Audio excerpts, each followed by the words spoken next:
Shalom, apa kabar? Senang sekali kita berkumpul kembali dalam sharing firman Tuhan ini. Harapan saya saudara diberkati. Hari ini kita mau membaca firman Tuhan yang terambil dari Markus pasal 4. Markus pasal 4 ayat 14 sampai dengan ayatnya yang ke-15. Markus pasal 4 ayat 14 sampai 15. Bunyinya, penabur itu menabur firman. Orang-orang yang di pinggir jalan tempat firman itu ditaburkan ialah mereka yang mendengar firman, lalu datanglah iblis dan mengambil firman yang baru ditaburkan di dalam mereka. Saudaraku yang kekasih, firman ini sesungguhnya berbicara kepada kita untuk menegaskan kita bagaimana hidup kita pada waktu kita mendengarkan firman Tuhan. Apa yang langkah yang harus kita buat?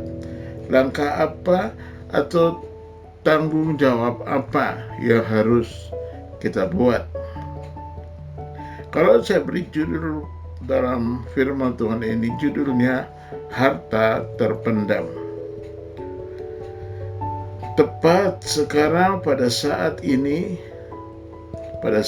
juga Anda memiliki harta terpendam di dalam diri Anda yang dapat mengubah dunia, harta yang dapat mengubah takdir, harta abadi seseorang yang dapat mengatakannya di surga, menyelamatkannya dari neraka, mengubah kemiskinan menjadi kemakmuran, yang sakit menjadi yang sembuh, yang sakit menjadi sehat, duka cita menjadi sukacita.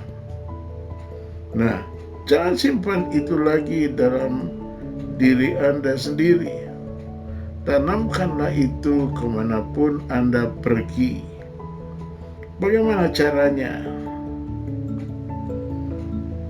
Biarlah 3 langkah ini memandu jalan kita atau jalan Anda. Langkah pertama, ambillah keputusan di dalam pikiran Anda bahwa Anda akan membagi firman dengan orang lain, apapun kemungkinannya. Misalnya, saudara dapat dan saudara bisa forward kepada banyak orang agar firman Tuhan dapat menjadi berkat bagi banyak orang. Setialah dalam perkara-perkara yang biasa-biasa, karena Tuhan suka orang yang setia.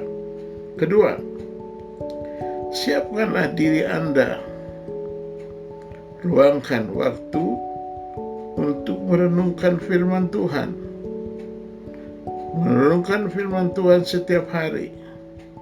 Izinkan Roh Kudus melayani Anda.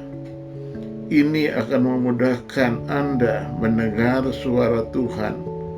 Sebab Tuhan, Dia sendiri yang membantu kita mengetahui kata-kata yang harus diucapkan. Dan poin ketiga, yang terakhir, tetaplah dalam iman. Percayalah bahwa firman Tuhan yang Anda taburkan tidak akan kembali dengan hampa. Walaupun orang-orang bersikap acuh tak acuh kepada Anda, walaupun orang-orang menganggap sepele, dengarkan baik-baik.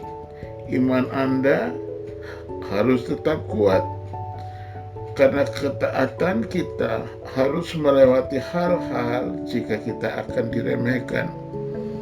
Hidup mereka akan berakhir, mereka dengan sikap yang meremehkan pun akan berakhir. Tapi saudara yang taat pada kebenaran firman Tuhan, pasti hidupmu diberkati Tuhan. Apakah yang akan kita lakukan dengan hal-hal yang tidak enak kita terima? Simaklah apa yang dikatakan Rasul Paulus dalam 2 Korintus 4 ayat 5. Sebab bukan diri kami yang kami beritakan, tetapi Kristuslah sebagai Tuhan dan diri kami sebagai hamba-Mu karena kehendak Yesus. Artinya, kita pelajari semuanya karena kasih Tuhan. Kita bisa mendengar firman Tuhan, kita bisa membaca firman Tuhan karena kasih Tuhan.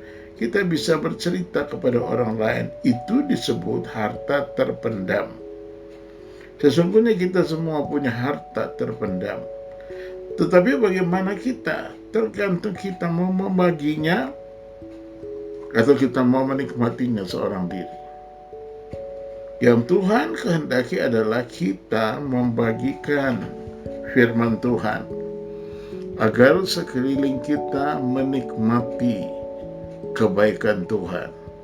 Pada waktu saudara bertemu dengan siapapun juga, siapkan firman Tuhan, bercerita tentang kebaikan Tuhan, bahwa setiap orang yang mendengarkan firman Tuhan, hidupnya pasti berubah. Saudara jangan takut menyampaikan isi hati Tuhan, sebab jika saudara menyampaikan isi hati Tuhan, saat itu Tuhan hadir bersama-sama dengan saudara. Kuasanya hadir bersama-sama dengan saudara. Saudara setia.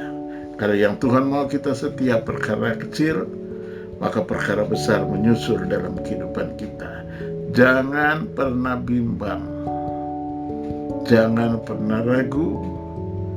Jangan takut dengan penampilan manusia. Karena manusia di hadapan Tuhan semua sama. Jika kita melakukan firman Tuhan, maka kita berbeda. Tuhan memberkati orang yang taat dan setia. Dan Tuhan ingin hidup kita mengalami perubahan demi perubahan. Kasih Yesus itu luar biasa.